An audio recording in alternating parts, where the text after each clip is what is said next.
The National Desk, America's News, now. It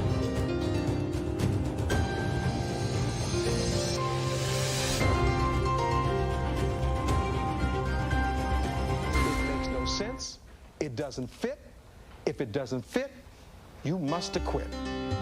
28 years after the trial of the century, the OJ Simpson saga comes to an end. How one of the families is responding to the death of this polarizing figure. At least one tornado spotted already today as the severe weather threat continues. Who's on watch for more? And charges filed. Just how much is Major League Baseball's most famous former interpreter accused of stealing? The staggering amount that's more than what most players earn. This is the National Desk, America's News Now. I'm Amira David, and right now a tornado watch in effect for West Virginia until 9 p.m. tonight and in parts of Virginia until 11 p.m. This as a line of severe storms are headed over the Appalachian Mountains right towards the northeast. Nearly 70 million people throughout the day today have been in the path of these storms. In St. Augustine, Florida, you can see there a tornado touching down this afternoon. The damage was seen for more than 2 miles. Several buildings suffered damage to windows, fences, and rooftops. At least one person was taken to the hospital for injuries suffered, but their condition is unknown.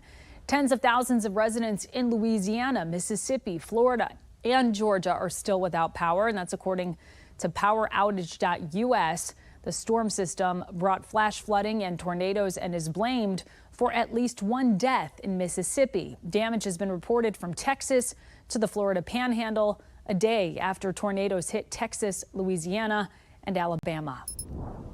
OJ Simpson, the athlete whose murder trial riveted the nation, has died at the age of 76 from cancer.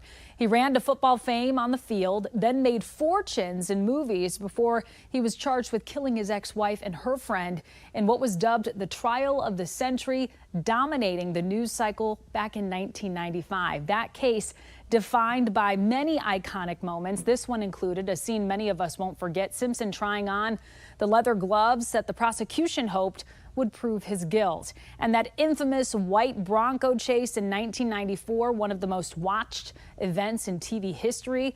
Simpson was ultimately acquitted in that trial, but would struggle to remake his life and stay out of trouble. In 2008, he was found guilty of 12 charges, including armed robbery, and he served nearly 10 years in a Nevada state prison.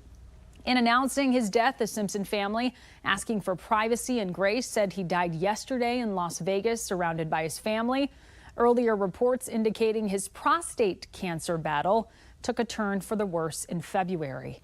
Simpson's death sparking reactions, including from the father of Ron Goldman, who spoke to NBC News via phone and said, quote, "The only thing I have to say is it's just a further reminder of Ron being gone all these years. It's no great loss to the world. It's a further reminder of Ron's being gone."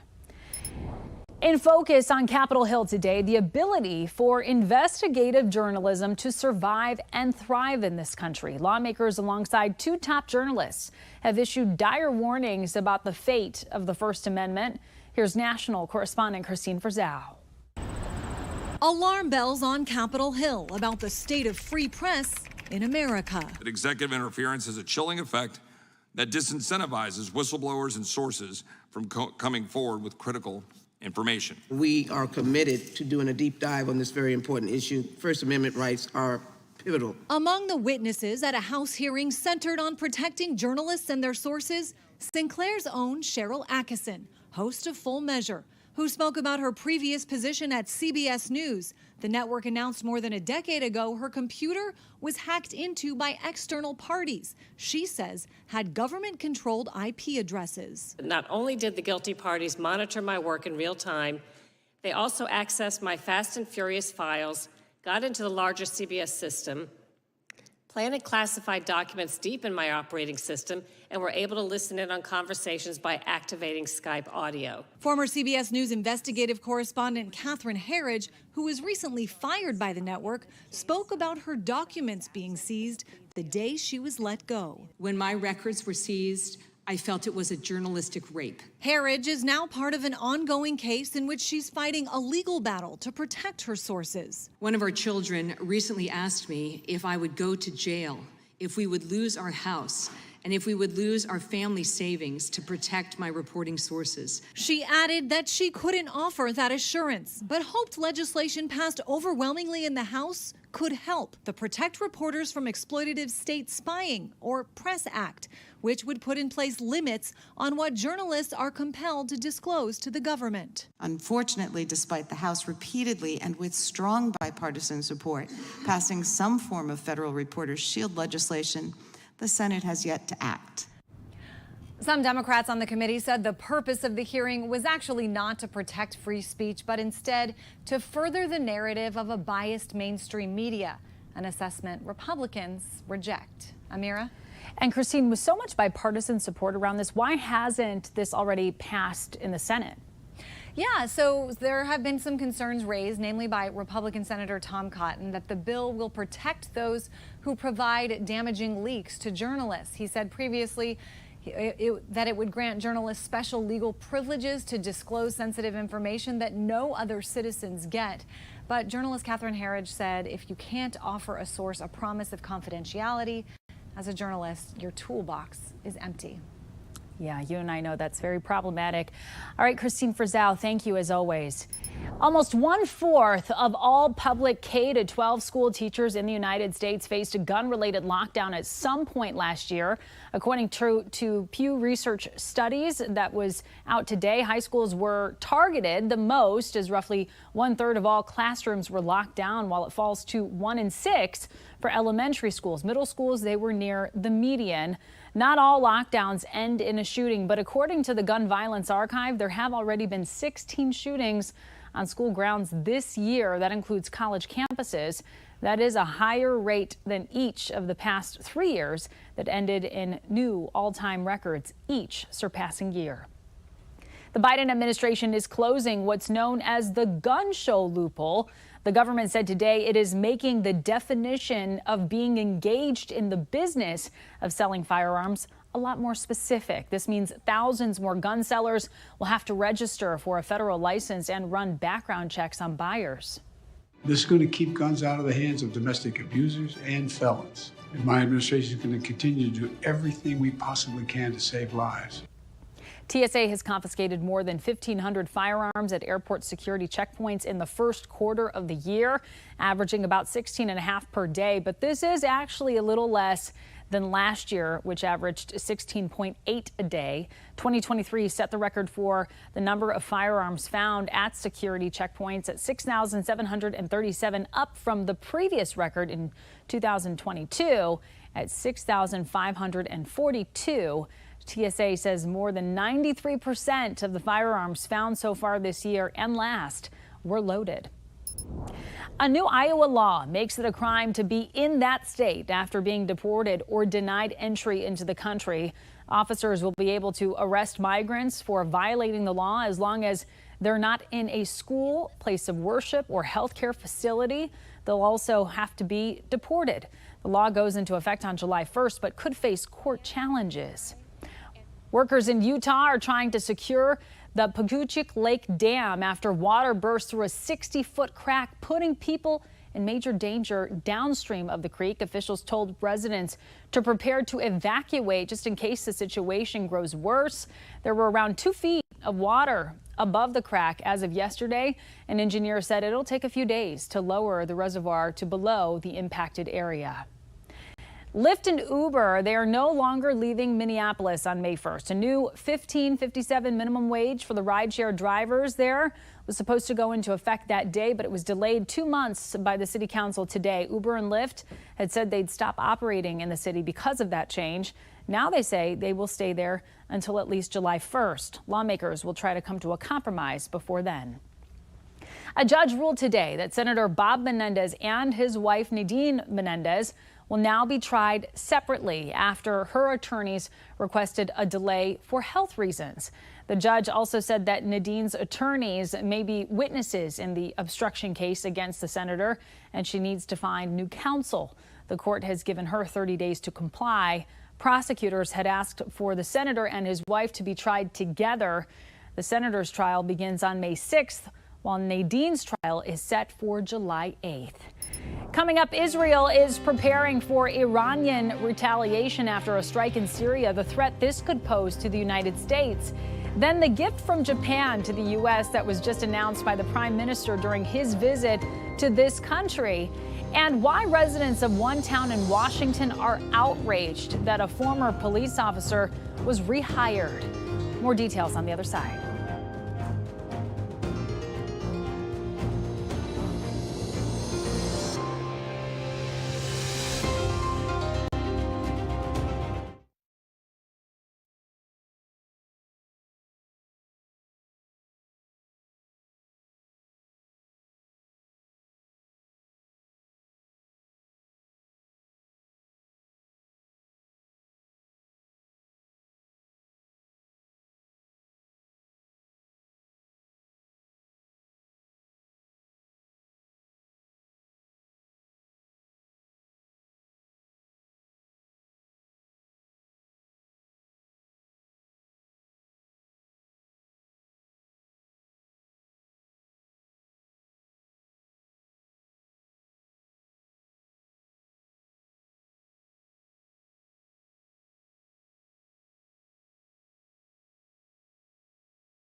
Israel on high alert, bracing for retaliation from Iran after the Middle Eastern country vowed revenge for an attack on an Iranian consulate in Syria that killed one of their senior leaders. Tonight, Israeli Prime Minister Benjamin Netanyahu says Israel is preparing for war scenarios outside of Gaza.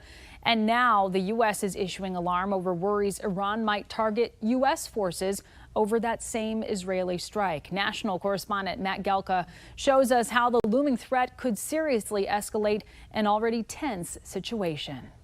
As I told Prime Minister Netanyahu, our commitment to Israel's security against these threats from Iran and its proxies is ironclad. Let me say it again, ironclad.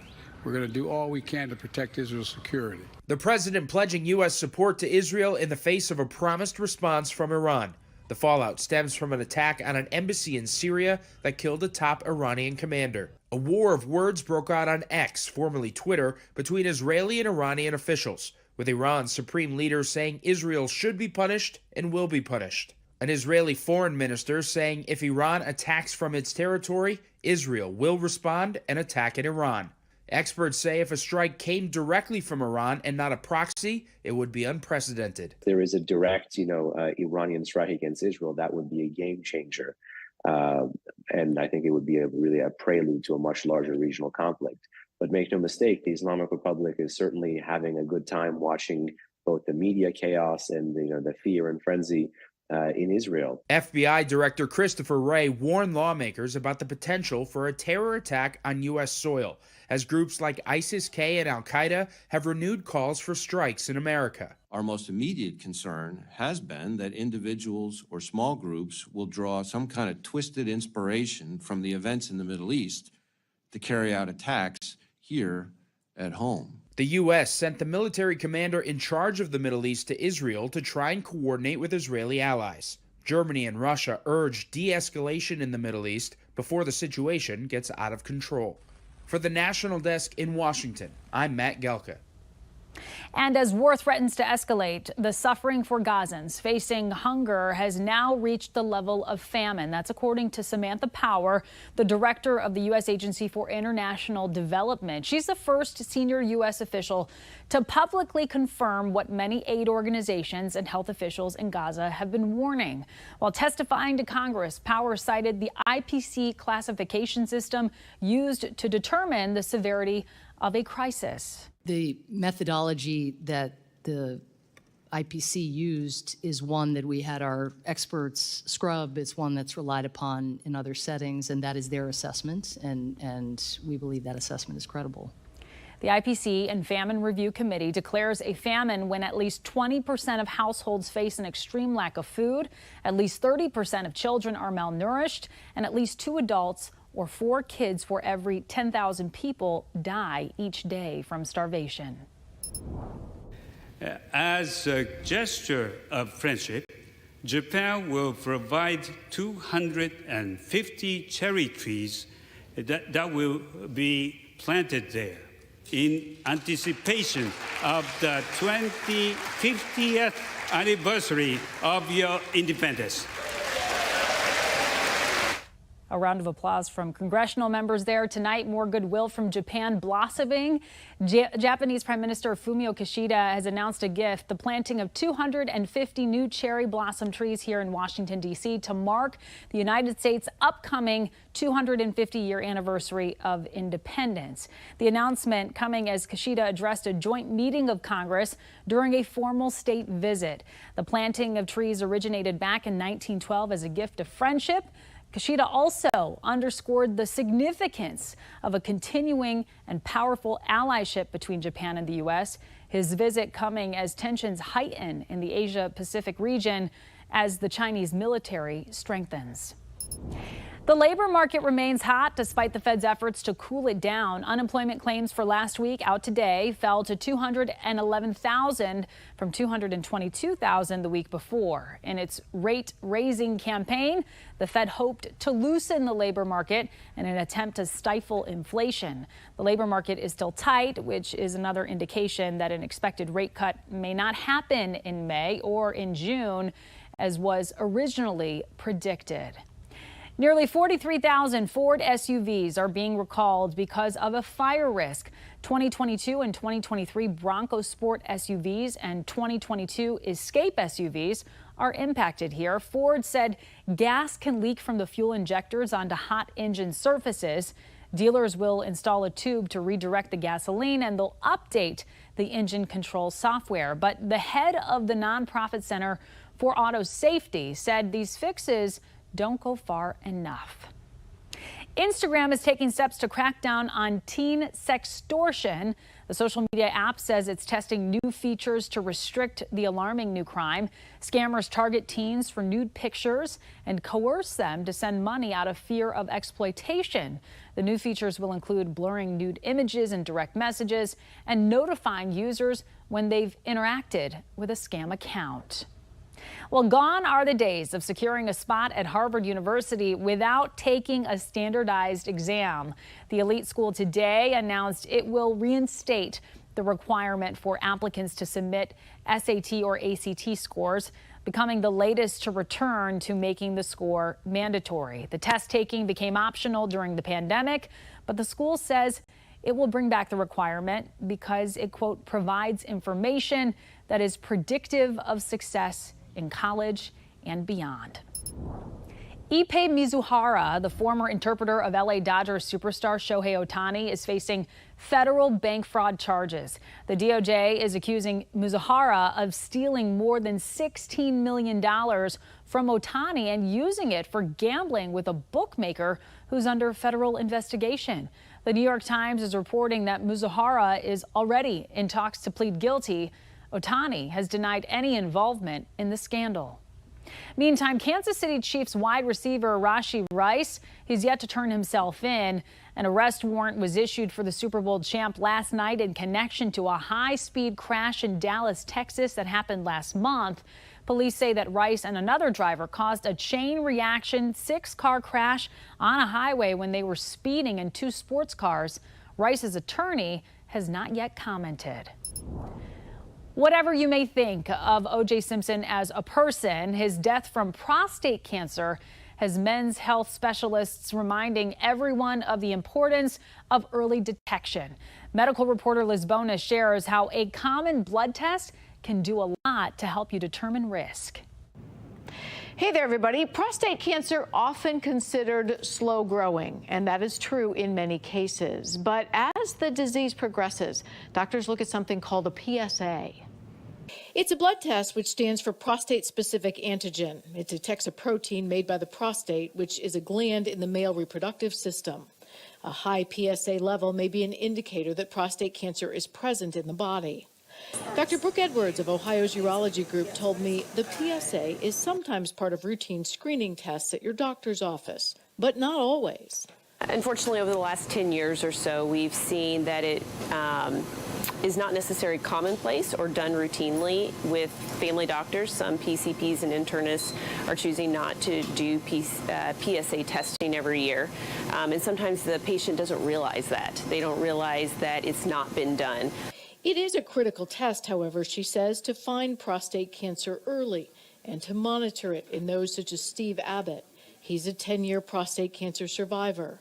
When chemotherapy no longer seemed to be working against his cancer, I was told after my third treatment, this is not going to be, you're going to need to look at the next thing, and soon. Steve turned to a newer medication which targets what's called PSMA. It did help bring his PSA numbers back down. PSMA is a chemical on the surface of over 90% of prostate cancer cells, so this becomes like a smart bomb. Steve's message now, be your own advocate for getting the PSA test. I'm often seeing my patients yearly, and they think that their family doctor has done it, but they just don't quite understand that that was not included in their cholesterol screening and their regular blood testing. So it's important for patients to understand that they need to realize and go through with the doctor's ordering and having that conversation and asking about prostate cancer or PSA testing. This newer Pluvicto treatment is now widely available. With your health news, I'm Liz Bonas reporting. All right, Liz, thank you. Coming up, how lawmakers in Ohio are trying to fill gaps in affordable child care in that state. We will be right back.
We have reporters all across the country in your neighborhoods covering the issues that matter most to you. We're taking the pulse of America. Just days after former Tacoma police officer Christopher Burbank got a new law enforcement job as a deputy with the Thurston County Sheriff's Office, he abruptly resigned just 2 days after he was sworn in because of intense backlash. Initially, residents in Thurston County were surprised by the news he got the job at all. When I first heard it, I was like, are you kidding me? That was kind of my first reaction. Really? He was one of 3 officers cleared in criminal charges in the 2020 death of Manny Ellis, which was caught on video. I was surprised, but, he's found not guilty. But by peers, what do we do? In a statement, Thurston County Sheriff Derek Sanders said Burbank's family received death threats following the hire. He also apologized and said he failed to recognize the greater community impact when trying to remedy a staffing shortage within the sheriff's department. A new bill just introduced in the Ohio House of Representatives wants to allocate $10 million in grants to employers to provide childcare on site or near where their employees work every day. There's multiple solutions the money could go toward. It could help businesses renovate their space for childcare purposes, partner with other local businesses to build a childcare facility for all employees to access, or rent out empty space to a childcare provider at a lower rent, says State Representative Andrea White. So what this bill is designed to do is really bring employers, community members, childcare providers, other partners together, and for them to be able to have some kind of startup capital through grants to be able to look at how can we expand access to on-site or near-site capacity in our location. 2023's plentiful water year has carried over into 2024 at Shasta Lake. At Jones Valley, a portion of the lake that is typically the last to see high water levels, their optimism comes with just one look at their reservations. Our operations definitely went all the way up. We sold out 2023. We are ready to sold out 2024. And we even have people already very interested in booking 2025. Coming up, why the Masters Golf Tournament got off to a late start today, and who are some of the star players competing? We're back in 90 seconds.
The Masters Golf Tournament underway after being delayed this morning because of bad weather at Georgia's Augusta National Golf Club. The first round of players ended up teeing off at 10:30 a.m. The Masters is in its 88th year and is packed, as always, with high-profile players like world #1 Scottie Scheffler and 5-time winner Tiger Woods. Love to see Tiger playing.